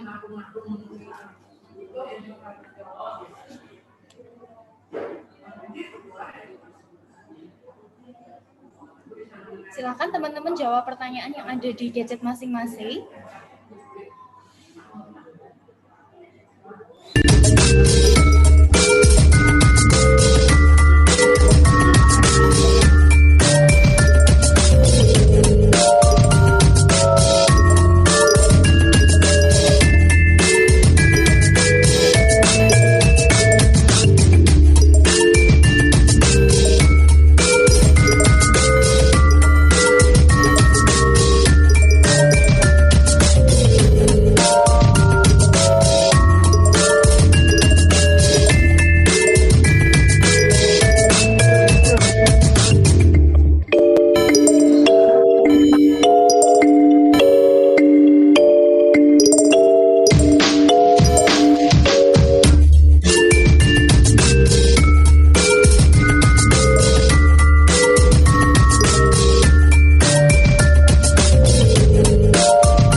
oleh tim atensi.co. Terima kasih, saya kembalikan lagi ke Mbak Riri.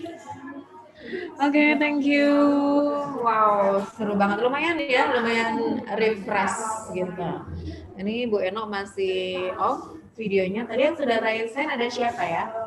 Ada banyak banget pertanyaan yang sudah masuk. Jadi nanti mohon maaf kalau nggak semua bisa terjawab gitu ya. Karena memang waktunya terbatas gitu. Yang sudah raise hand ada siapa? Boleh dinyalakan untuk mikrofonnya. Mana ya? Halo? Halo? Mana tadi? Halo? Halo, mana ya? Mana sih? Siapa namanya? Halo. Angelika. Mana? Iya. Oke.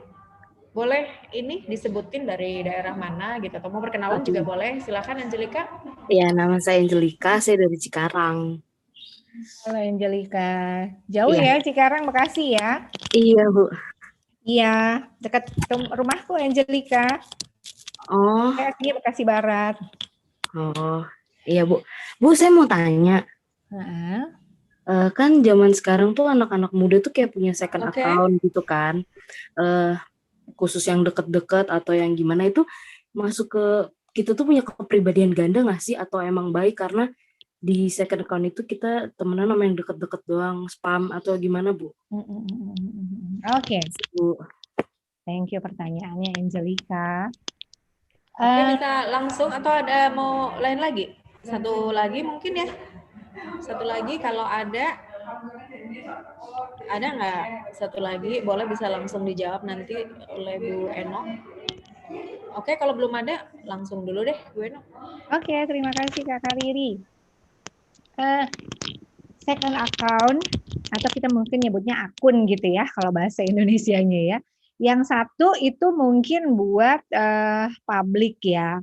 Kemudian yang satu lagi itu untuk yang dekat-dekat aja. Ini memang kalau kita ngelihat memang kita ada kebutuhan ya untuk privacy ya, sama seperti tadi ya teman-teman saya sempat jelaskan juga bahwa kita tuh selain sebagai makhluk sosial kan kita juga butuh banget untuk untuk memprivate privacy kita gitu ya.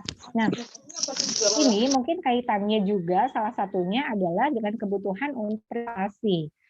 Jadi kalau menurut saya sepanjang akun itu dua-duanya digunakan positif itu nggak masalah sebetulnya teman-teman.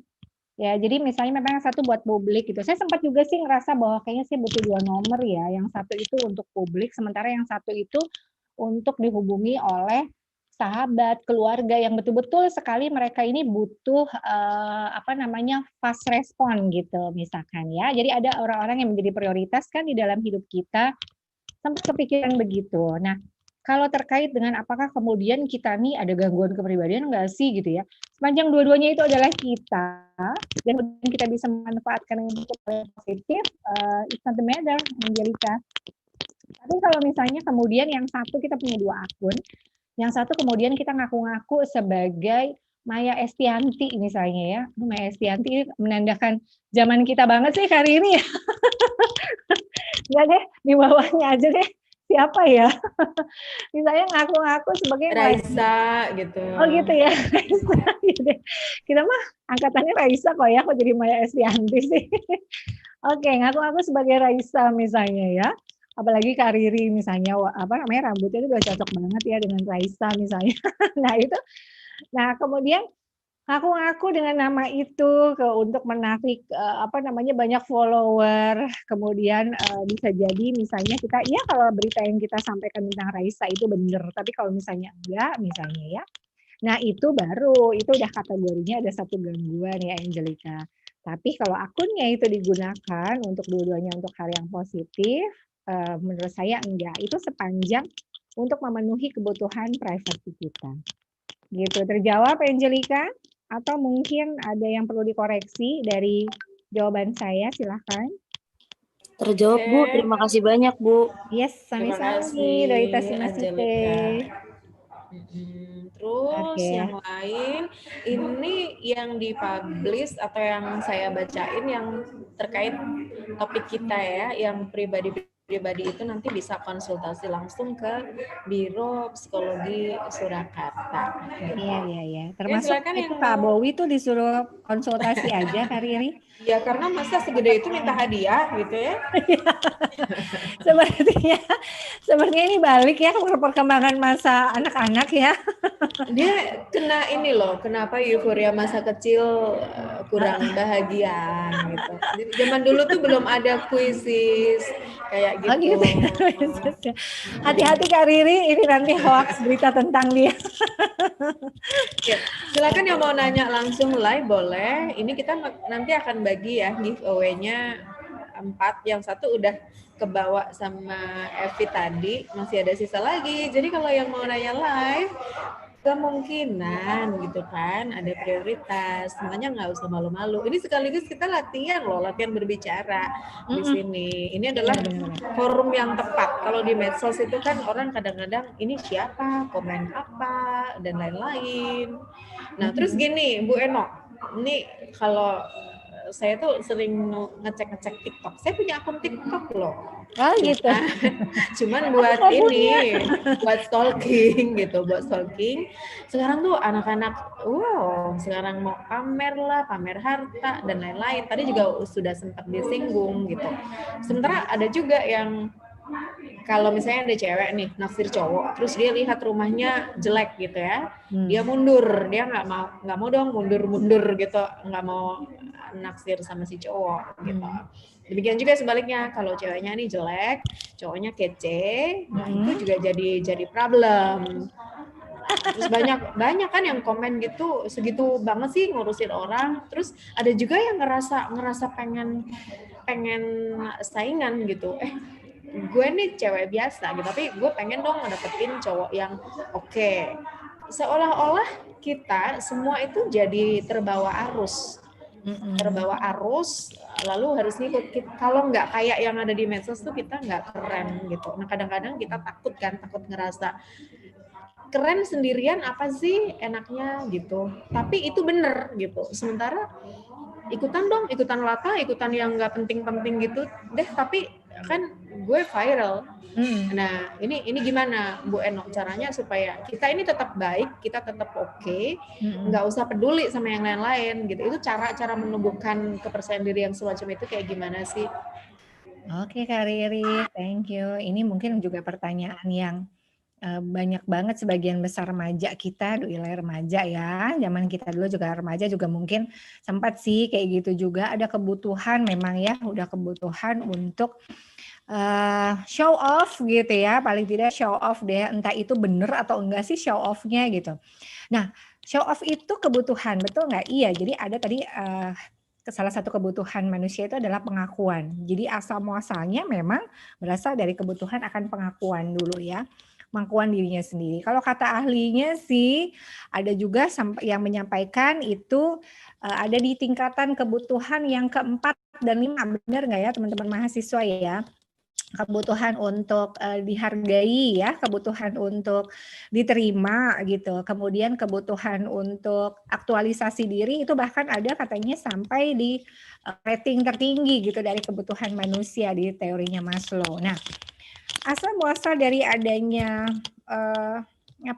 kebutuhan untuk pengakuan, kebutuhan untuk aktualisasi diri, itulah yang kemudian dibaca oleh para pencipta medsos ini kemudian untuk melihat pasar ya, salah satunya adalah kebutuhan itu yang ternyata tinggi banget gitu. Dan terutama di kaum milenial, kaum remaja ini butuh sekali karena apa? Karena seiring dengan perkembangan konsep dirinya remaja pastinya. Jadi karena remaja ini memang sedang mencari jati diri, konsep diri, aku tuh harus yang kayak gimana sih gitu. Harus ikut arus ngetren, atau aku jadi yang biasa-biasa aja. Tapi kalau biasa-biasa aja juga, nggak banget ya, kayaknya aku nggak pengen yang kayak gitu. Nah, konsep diri inilah yang luar biasa ya berkembang pada remaja, maksudnya menjadi salah satu tugas perkembangan utama gitu bahkan di remaja. Dan ini seringkali pula yang menjadi akar dari beberapa permasalahannya remaja. Harus kayak gimana? Teman-teman ini dulu, temukan dulu konsep dirinya teman-teman. gitu. Jadi mau menjadi pribadi yang seperti apa sih? Kalau misalkan kita merasa bahwa kita nyaman dengan eh, siapa saya, apa dengan adanya saya seperti sekarang ini gitu ya, nggak ikut ngetren juga nggak apa-apa gitu. Toh nanti juga cepat atau lambat ditunjukkan di medsos atau enggak gitu, ngikut-ngikutan atau enggak, teman-teman akan tetap melihat kan gitu ya jati diri kita sekarang seperti gimana.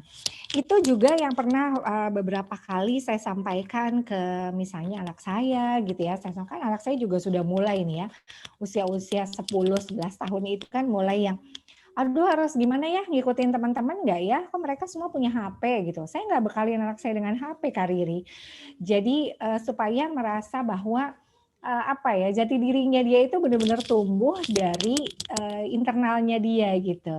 Nggak melulu dari masukan yang ada di media sosial. Nah, kemudian saya jadi tertarik ya, tadi ada pernyataan Kak Riri bahwa aduh masa sih kita ngetren sendiri gitu ya, keren sendiri nggak enak banget gitu.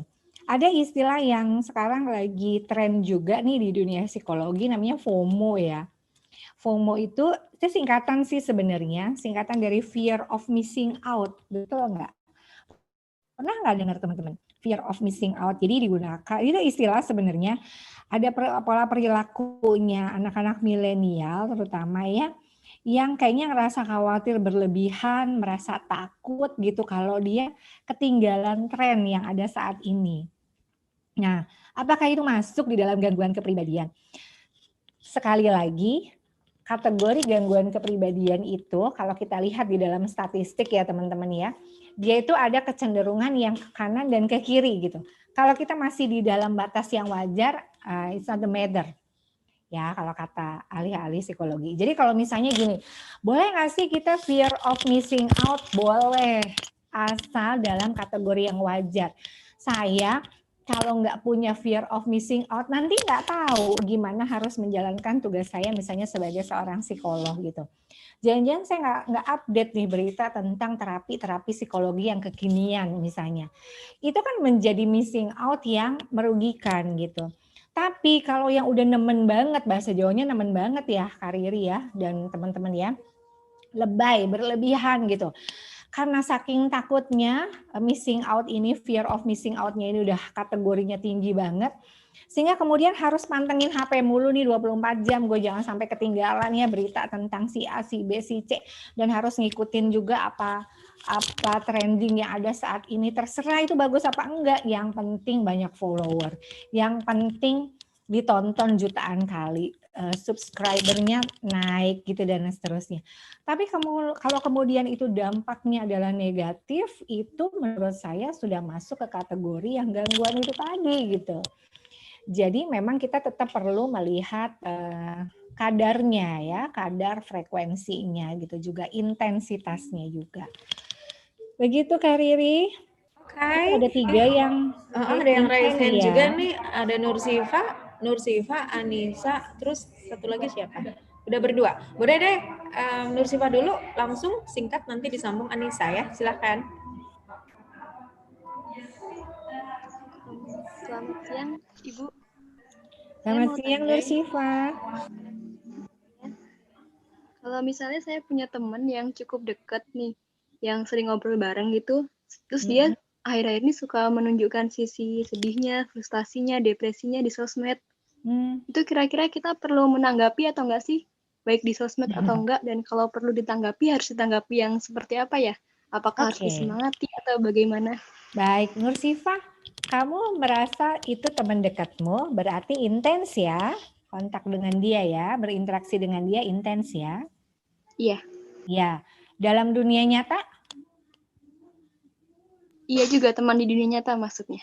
Iya, maksudnya oke, teman di dunia nyata juga, terus dia menunjukkan depresinya dia di dunia maya ya? Iya. Oke, kalau kamu peduli, silakan ditanyakan. Gitu. Saya juga akan menanyakan. Jadi ada beberapa juga teman saya lihat, ini padahal teman lama saya gitu ya.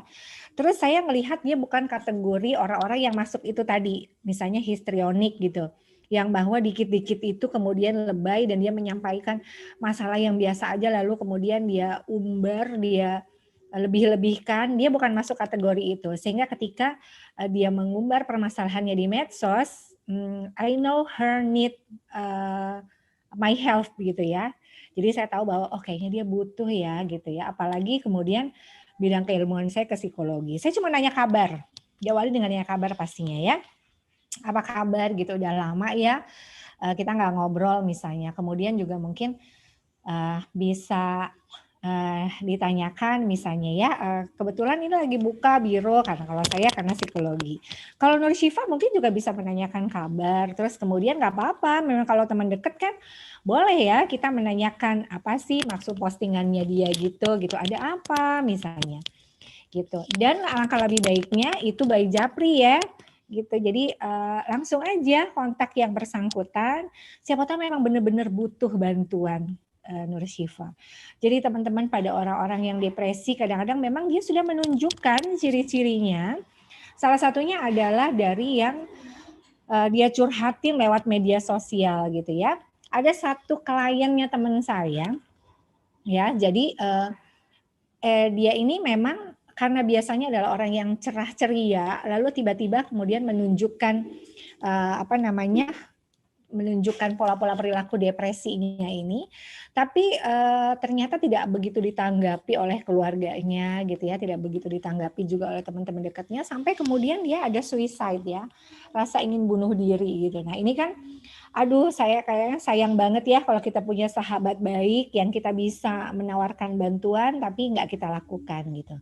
Kecuali kalau ada kecenderungan tadi ya, tipe kepribadian yang histrionik itu misalnya, ini nih paling juga dia cuma gara-gara ketusuk duri doang nih gitu. Lebaynya kayak begini misalnya. Gue ngerti deh dia itu cuma kehilangan pensil gitu. Pensil yang BTS misalkan. Tapi kayak begitu banget deh gitu. Nah, kayak gitu-gitu tuh nggak perlu ya kita tanggepin dengan lebay juga ya. Jadi mungkin Nur Syifa yang lebih ngerti gimana karakter temannya. Oke? Oke, terakhir Anissa, silakan langsung aja.